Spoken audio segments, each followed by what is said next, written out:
My mother-in-law dotes on my son but wants to act like I don't exist, so now I'm making sure my child grows up in a world where she doesn't exist either. Posted by you/shoes full of water. I seriously need some advice on how to approach this situation. Long story short, probably not. My husband and I got married quickly and had a baby not long after. I have absolutely no regrets. I love my husband and adore our baby. I have such a wonderful life with them. The problem is my mother-in-law. She 100% has bipolar disorder, borderline personality disorder, or something similar, but she won't seek treatment. Everyone in the family knows something is wrong, but they tiptoe around the issue because she's a ticking time bomb 90% of the time. She disapproved of me from the start, and I don't know why. I like to think I'm nice, people have told me I'm funny, my husband has always adored me, and I did my best to be polite. My husband says she's never liked any of his girlfriends, it's some complex she has about her precious little boy, where no one is ever good enough for him. But he said he didn't care what she thinks because he knows I'm perfect for him, so sweet. She surprised us by showing up to our elopement. We both invited our parents and my sister last minute, and everyone except my mother-in-law was thrilled. She was quiet and scowled the whole time. I didn't let it get me down, though, and I had the most wonderful day. She's a NICU nurse and travels for work since we live in a rural area, so she, thankfully, wasn't around a lot. Whenever she would visit, I would try to extend an olive branch and see if she'd like to hang out and maybe try to connect. I grew up with my grandmother, my mom's mother-in-law, living with us, and she and my mom had such a wonderful relationship. I thought that if I got to know my mother-in-law, maybe we could have that too. Nope, half the time, she had some excuse about being tired, and the other half, she wouldn't even respond. She actually got into the habit of not telling us when she was in town. I brushed it off. I can't force her to be my friend. I know it makes my husband sad that we aren't close, but I can't help that the woman doesn't want me around. I mean, in the 2 years my husband and I have been together, I've seen my mother-in-law 5 times. The big issues started when I got pregnant. My husband and I had been trying, and we were over the moon at the news. We were both so excited and ready to be parents. My parents were overjoyed and have been so supportive and loving the whole way. When we told my mother-in-law, she was awful. We prefaced the visit by telling them we had news to share. She postponed us coming over twice, and when we actually arrived, she was still in her pajamas with unbrushed hair, a minor detail that just ticks me off in hindsight. When we shared the news, she said, "I was dreading that this is what you'd say." Then she proceeded to rant about how we were too young, we're in our 20s and both have good, stable jobs, how we wouldn't enjoy it, and how we wouldn't make it as parents. I was mortified. She looked at me and flat out told me she wished I wasn't pregnant. My husband and I quickly made an excuse to leave. We were both crushed, but we were determined not to let it get to us and to focus on our new, growing family. My father-in-law, who I won't talk about much but is a total doormat, texted my husband a half-baked apology, saying his mom needed time. After about a month, she sent me a long-winded text that was less of an apology and more of an excuse. She brushed over her cruel words and said she was simply blindsided by the news and now is so excited to be a grandmother. I didn't respond. The next interaction came on the 4th of July. We told them I was pregnant in April. I was several months along and was so hungry all the time, but the smell of cooking meat would make me so sick, it was awful. Also, I have celiac disease, so I'm used to bringing my own alternatives to people's houses to accommodate my food restriction. My in-laws, my sister-in-law, who lives in Arizona, many hours away from us, and a couple of my sister-in-law's friends were in town for the 4th. My parents invited us to their house, and we happily accepted. My in-laws never reached out about plans. My husband texted them the day before to see what they were doing, and my father-in-law said they were having a barbecue and wanted us to come. My husband asked what food would be served. With my dietary restriction, the only thing I could eat would be a plain hamburger patty, but I was worried it would make me sick during pregnancy. My husband, I didn't ask him to do this. He was just in protective of my pregnant wife mode, asked if there was anything I could eat. My mother-in-law responded by saying she hadn't really thought about me and was more concerned with catering to my sister-in-law's friends. My husband asked if we should bring food for me, and they said no, that the barbecue was supposed to be a special thing and they had some chips I could snack on. Keep in mind, I'm 4 months pregnant at this point, and my choice was a whole meal that my parents made that I could eat or chips. I texted my mother-in-law and politely declined the invitation, telling her that in the future, if she wanted me to attend events centered around food, she should either provide something I could eat or give me some notice so I could bring my own. She lost it. She didn't respond to my message, which my husband agreed was appropriate and polite, but texted my husband nonstop about how cruel and cold I was and how I had ruined her holiday. I texted her, saying that if she was upset with me, she should talk to me, not my husband. Furthermore, I told her she had established the precedent that we weren't friends and that I didn't want to be her friend, but I did want her to be nice to me. I even said that if she wanted a relationship with my child, she needed to behave. Was this blunt? Yes, but I didn't curse or say anything derogatory. I said what she needed to hear because no one else in the family would check her behavior. She never responded, and to this day, I don't recall her ever texting me again. She eventually made a group chat with my husband and me, but she would only talk to him, specifically addressing him in messages. I didn't speak to her for months. She never checked on me during my pregnancy, not even once. She would feign interest by texting my husband about how I was doing, but I found that very performative. If she genuinely cared, she could have texted me once in 9 months. My baby was born big and healthy in December. He's the light of my life. By this time, my mother-in-law and father-in-law had moved to Arizona because the warmer weather agreed with her more. And the distance? It agrees with me. She says she wants to visit, but I don't want her to. What should I do? I feel moments away from losing it but don't want to start a fight for my husband's sake. Edit. I completely forgot about something. We live in a small town, so it's not unheard of to run into literally everyone you know in public. When my in-laws were still living in town, I would see them every so often with my husband. My mother-in-law was always so sweet when my husband was around. But one time, I saw her at the grocery store by myself. I smiled and waved and started turning my cart to go say hello, and she glared at me and stormed away. I couldn't believe it. My husband and I were already married at this point, and this was after masking restrictions were lifted, so she knew it was me. Update 1 month later. Hello all, I want to thank everyone for their love on my last post. It helped ease my mind a bit to know that I'm not totally crazy and that my mother-in-law's behavior isn't okay.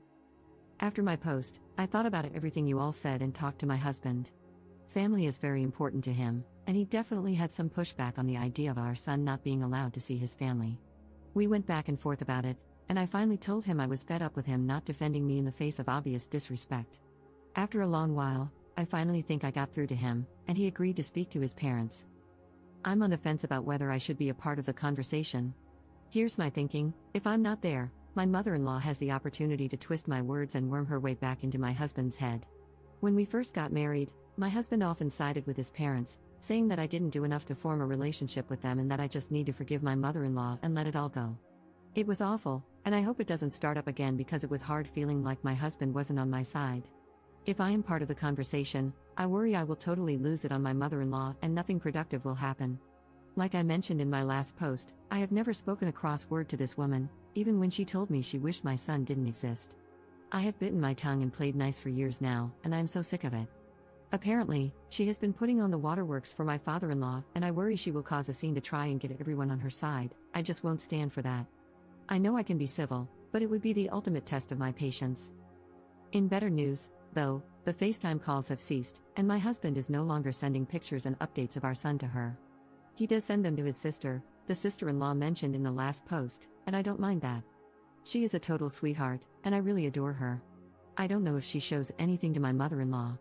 I don't even know how much she sees my mother-in-law, honestly. They had a terrible relationship growing up, with my sister-in-law being the scapegoat for my mother-in-law's abuse and my husband being the golden child. She has also said that my mother-in-law and father-in-law fight so often now that they are almost impossible to be around for any length of time, which also doesn't sit well with me. I grew up with a younger sibling who suffered from severe emotional delays, leading to hours of screaming, crying, and violence every day. I'm sure my mother-in-law and father-in-law's fighting isn't so extreme, but it's important to me that my son not be exposed to loud, aggressive behavior when possible. In slightly worse news, my husband is upset again about our son not being allowed to see my mother-in-law until we, or just my husband, talk to her. He started throwing around concerns about grandparents' rights, which he doesn't fully understand. Grandparents' rights are typically only invoked in custody battles, which my husband and I don't have, as we are married. Also, they don't apply to children under the age of 2. Our son is 6 months old, and require an established relationship. My mother-in-law has seen my son once when he was a newborn. Even if, a strong if, any of them try to take me to court over this, they will lose.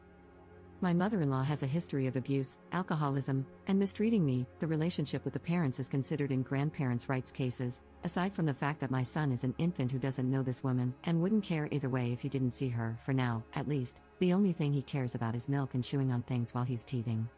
We got into a bit of an argument last night, where he said he had decided that he wouldn't be keeping his son from his parents. I stood firm on what I was comfortable with. My mother-in-law is not allowed to see my son until my husband talks to her, and she is only allowed supervised visits after that.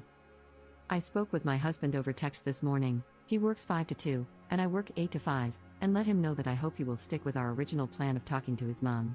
I also reminded him that we need to be a team on this, like in all things.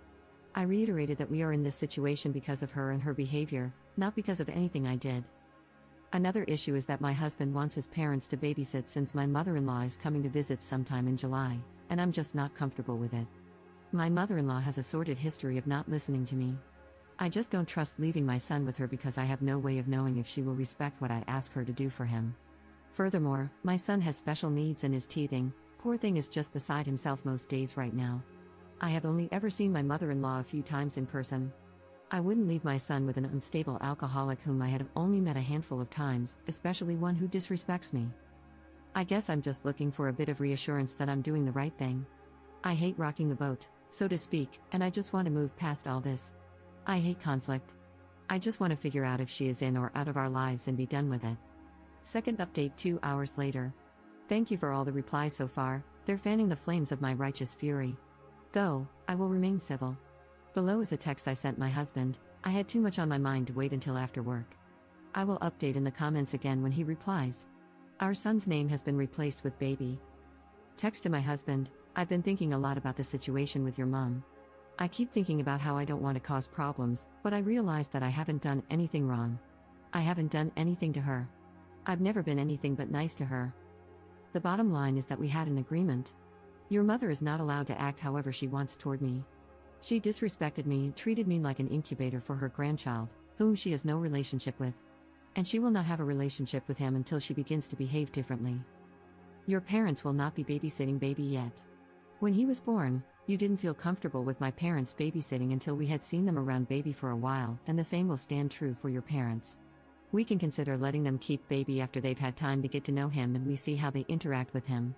He's more aware than ever now, and especially with his teething, it's not a good idea to leave him in a strange environment with people he doesn't know. Baby isn't allowed to be with anyone we're not both on board with. If I came to you and said, hey, I'm going to leave baby with an unstable alcoholic you've only met a few times, and there's nothing you can say or do about it, you would flip out, understandably so. You can't do that to me. We are supposed to be a united front in our decisions with baby. It's completely unfair for you to flip-flop on me like this. 1 minute you're the supportive husband who has sympathy for my position and wants to put our family first, and the next minute I'm a witch who is incapable of forgiveness and the whole situation is my fault. You need to pick a side. It's either me and baby or your mother. I'm tired of waiting for you to defend me. I'm your wife, and he is your son. At the end of the day, your mother is the problem, not me. She caused all this, her behavior, her actions. She's an adult, and she made her choices. Now she has to live with the consequences. I've been patient, I've been polite, I've been flexible. I allowed her to see him when he was born, and that didn't change anything. She needs to figure herself out before she's allowed to see our son. Again, thank you, everyone. It feels good to feel less alone on this issue. Mini update 4 hours later. My husband's response can be summed up as this: he thinks the relationship between her and me can be repaired. He didn't say anything about her responsibility in repairing the relationship. Apparently, he never agreed to keeping our son from her, which isn't true. We had a long discussion about it and both agreed it would be best to have some distance between her and our son until we had a chance to speak with her. My solution of keeping our son from her forever, which isn't true, I told him that if she turns her behavior around, she can see him as long as we're around, is no solution to the problem. Again, he's glossing over everything. He agrees that his dad, never mentioned his mom, won't babysit until we have some time to see him with our son and let our son get to know him. The separation anxiety is kicking in for our baby. That's all that was said. I'm hoping we'll have a conversation tonight. Comment update 1 month 2 weeks later. My husband and I had a long talk, and we're in agreement. My mother-in-law is gone. She's completely cut off.